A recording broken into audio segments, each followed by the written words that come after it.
السلام علیکم۔ اب تک کی اہم خبروں کے ساتھ میں ہوں اعتصام الحق۔ سب سے پہلے آج کی خاص خبریں۔ شی جن پنگ کی جانب سے China Denmark chamber of commerce کے سربراہ کو جوابی خط۔ چین کی برازیل سمیت 5 ممالک کے لیے ویزا فری پالیسی کا آزمائشی اطلاق 1 جون 2025 سے ہوگا، چینی وزارت خارجہ۔ اور چین کا امریکہ سے 232 ٹیرف اقدامات کو جلد از جلد بند کرنے کا مطالبہ۔ اب خبریں تفصیل کے ساتھ۔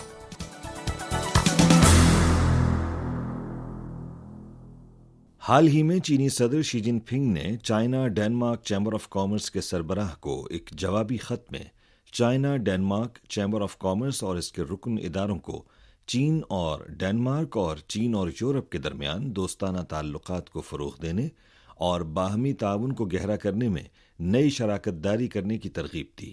شی جن پنگ نے نشاندہی کی کہ آپ کے خط سے میں نے چین کے لیے آپ کے گہرے جذبات اور ڈنمارک کی چین میں موجود کمپنیوں کے چین کی ترقی پر اعتماد کو محسوس کیا۔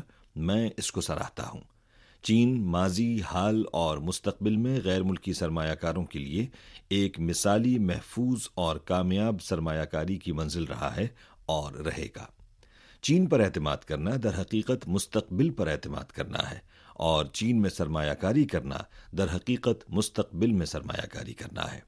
امید ہے کہ China Denmark chamber of commerce اور اس کے رکن ادارے چین اور ڈنمارک نیز چین اور یورپ کے درمیان پل کا کردار ادا کرتے رہیں گے، تاکہ چین اور ڈنمارک نیز چین اور یورپ کے درمیان باہمی تفاہم اور دوستی کو فروغ دیا جا سکے اور دونوں اطراف کے باہمی مفاداتی تعاون کو گہرا کیا جا سکے۔ حال ہی میں China Denmark chamber of commerce کے سربراہ نے صدر شی جن پنگ کو ایک خط لکھا تھا، جس میں انہوں نے ذاتی اور چیمبر کی طرف سے چین اور ڈنمارک کے درمیان سفارتی تعلقات کی 75ویں سالگرہ پر مبارکباد پیش کی تھی اور چین کے ساتھ تعاون کو مزید گہرا کرنے کی خواہش کا اظہار کیا تھا۔ 15 مئی کو چینی وزارت خارجہ کے ترجمان نے اعلان کیا کہ سی پی سی سینٹرل کمیٹی کے سیاسی بیورو کے رکن اور چینی وزیر خارجہ وانگ ای کی دعوت پر ڈنمارک کے وزیر خارجہ لاروس لوکے راسموسن 17 سے 20 مئی تک چین کا سرکاری دورہ کریں گے۔ 15 مئی کو چینی وزارت خارجہ کے ترجمان لن جین نے رسمی پریس کانفرنس میں اعلان کیا کہ 1 جون 2025 سے لے کر 31 مئی 2026 تک چین برازیل، ارجنٹینا، چلی، پیرو اور یوراگوئے سمیت 5 ممالک کے عام پاسپورٹ رکھنے والوں کے لیے ویزا فری پالیسی کا آزمائشی اطلاق کرے گا۔ مذکورہ 5 ممالک کے عام پاسپورٹ رکھنے والے وہ افراد جو چین میں کاروبار کرنے، سیر کرنے، رشتہ داروں سے ملنے اور افرادی تبادلے کے تحت آئیں گے، وہ ویزا فری پالیسی کے تحت چین کی سرزمین پر 30 روز تک قیام کر سکیں گے۔ ترجمان نے مزید کہا کہ چین اعلیٰ معیاری کھلے پن پر قائم رہے گا اور غیر ممالک کے ساتھ افرادی تبادلے میں آسانی کے لیے مزید اقدامات اختیار کرے گا۔ پیپلز بینک آف چائنا نے حال ہی میں اعلان کیا ہے کہ 15 مئی سے مالیاتی اداروں کی ریزرو ریکوائرمنٹ ریشو میں 0.5% پوائنٹس کی کمی کی جائے گی۔ ان مالیاتی اداروں کو چھوڑ کر جو پہلے سے 5% ریزرو ریکوائرمنٹ ریشو پر عمل درآمد کر رہے ہیں، اور آٹو فائنانسنگ کمپنیوں اور فائنینشیل لیزنگ کمپنیوں کی ریزرو ریکوائرمنٹ ریشو میں 5% پوائنٹس کی کمی ہوگی۔ ریزرو ریکوائرمنٹ ریشو میں 0.5% پوائنٹس کی کمی سے مارکیٹ کو تقریباً 1 ٹریلین یوان کی طویل مدتی لیکوئڈٹی ملنے کی توقع ہے، جبکہ آٹو فائنانسنگ کمپنیوں اور فائنینشیل لیزنگ کمپنیوں کی ریزرو ریکوائرمنٹ ریشو 5% پوائنٹس کی کمی کے بعد 0% تک پہنچی ہے، جس سے ان اداروں کی مخصوص شعبوں میں قرض دینے کی صلاحیت میں اضافہ ہوگا۔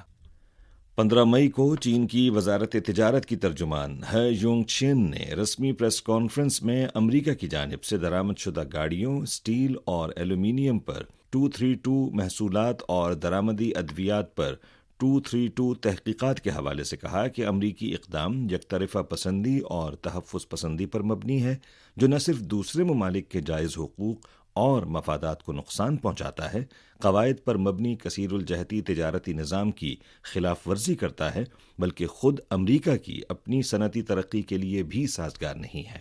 ترجمان نے کہا کہ چین امریکہ پر زور دیتا ہے کہ وہ جلد از جلد 232 ٹیرف اقدامات کو بند کرے اور مساوی سطح پر بات چیت کے ذریعے تمام فریقوں کے خدشات کو مناسب طریقے سے دور کرے۔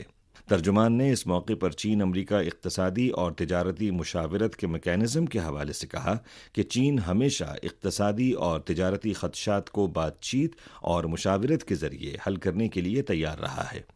انہوں نے کہا کہ چین امریکہ جنیوا مذاکرات کے دوران طے پانے والے اتفاق رائے کی بنیاد پر فریقین نے اقتصادی اور تجارتی شعبوں میں اپنے اپنے متعلقہ خدشات پر بات چیت برقرار رکھنے کے لیے اقتصادی اور تجارتی مشاورت کا میکینزم قائم کرنے پر اتفاق کیا، جس سے متعلقہ معلومات چین مناسب وقت پر جاری کرے گا۔ 13 مئی کی شام 5:31 پر جنوبی کوریا کی ایک ماہی گیری کشتی 887 ایوجن کو مشرقی سمندر کے علاقے میں خطرے کا سامنا کرنا پڑا جب کشتی کا ڈھانچہ ٹوٹ گیا اور صورتحال سنگین ہو گئی۔ چائنا کوسٹ گارڈ نے اطلاع ملنے پر سینمن اور میشان 2 جہازوں کو جائے وقوع پر بھیج کر کشتی میں موجود جنوبی کوریا کے 8 ماہی گیروں کو کشتی سے چینی جہاز میں کامیابی سے منتقل کیا۔ بعد ازاں ان ماہی گیروں کو کھانے پینے سمیت دیگر ضروریات فراہم کی گئیں اور ان کی صحت کی صورتحال کی جانچ بھی کی گئی۔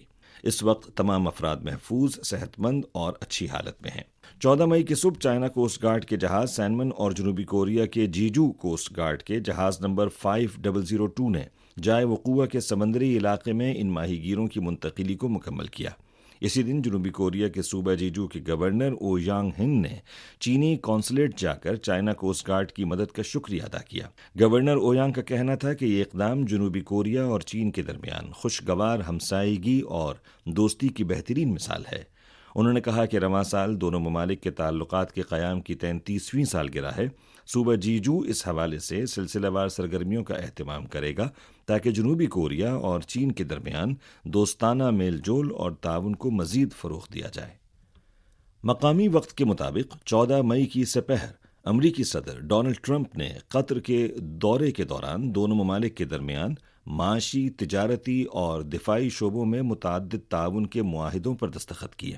ٹرمپ نے کہا کہ انہوں نے قطر کے امیر تمیم بن حمد الثانی کے ساتھ 2 گھنٹے تک بند دروازے میں مذاکرات کیے، جس میں روس یوکرین تنازع، ایران جوہری مذاکرات جیسے علاقائی اور بین الاقوامی اہم مسائل پر تبادلہ خیال کیا گیا۔ مقامی وقت کے مطابق 14 سے 15 تاریخ تک ٹرمپ نے قطر کا دورہ کیا۔ امریکی وائٹ ہاؤس نے ایک بیان جاری کرتے ہوئے کہا کہ صدر ٹرمپ اور قطر کے درمیان ایک معاہدے پر دستخط ہوئے ہیں جس سے کم از کم $1.2 ٹریلین کی معاشی تبادلے کی توقع ہے۔ ٹرمپ نے یہ بھی اعلان کیا کہ امریکہ اور قطر کے درمیان $243.5 ارب سے زائد کے معاشی معاہدے پر اتفاق ہوا ہے، جس میں قطر ایئر ویز کا بوئنگ طیاروں اور جنرل الیکٹرک کے ہوائی انجنوں کی تاریخی خریداری بھی شامل ہے۔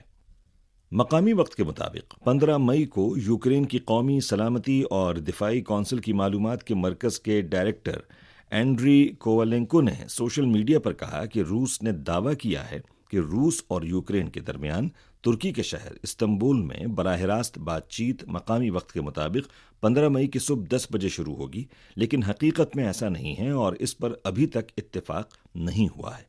اس سے قبل یہ اطلاع تھی کہ روس اور یوکرین کے درمیان براہ راست بات چیت 15 مئی کی صبح 10 بجے بحال ہو رہی ہے۔ روسی خبر رساں ایجنسی تاس کے مطابق روسی مذاکراتی وفد ترکی کے شہر استنبول پہنچ چکا ہے۔ برطانوی میڈیا کی حالیہ رپورٹس کے مطابق 30 سے زائد سابق برطانوی اسپیشل فورسز کے فوجیوں نے طویل خاموشی توڑتے ہوئے صاف طور پر کہا کہ برطانوی اسپیشل فورسز نے عراق اور افغانستان کی جنگ کے دوران بے گناہ شہریوں کا قتل کیا، جن میں بچے بھی شامل تھے۔ 2022 کے آخر میں برطانوی حکومت نے ایک عوامی تحقیقات کا آغاز کیا جو کہ 2010 سے 2013 کے درمیان افغانستان میں برطانوی فوج کے خصوصی دستے، خصوصی فضائی دستے کی کارروائی سے متعلق ہے۔ ریٹائرڈ فوجیوں کا کہنا ہے کہ صرف خصوصی فضائی دستہ نہیں بلکہ خصوصی بحری دستہ بھی اس طرح کے جرائم کا مرتکب ہوا ہے۔ اہم خبروں کا خلاصہ ایک بار پھر۔ شی جن پنگ کی جانب سے China Denmark chamber of commerce کے سربراہ کو جوابی خط۔ چین کی برازیل سمیت 5 ممالک کے لیے ویزا فری پالیسی کا آزمائشی اطلاق 1 جون 2025 سے ہوگا، اور چین کا امریکہ سے 232 ٹیرف اقدامات کو جلد از جلد بند کرنے کا مطالبہ۔ اسی کے ساتھ خبریں ختم ہوئیں۔ اعتصام الحق کو دیجیے اجازت۔ فی امان اللہ۔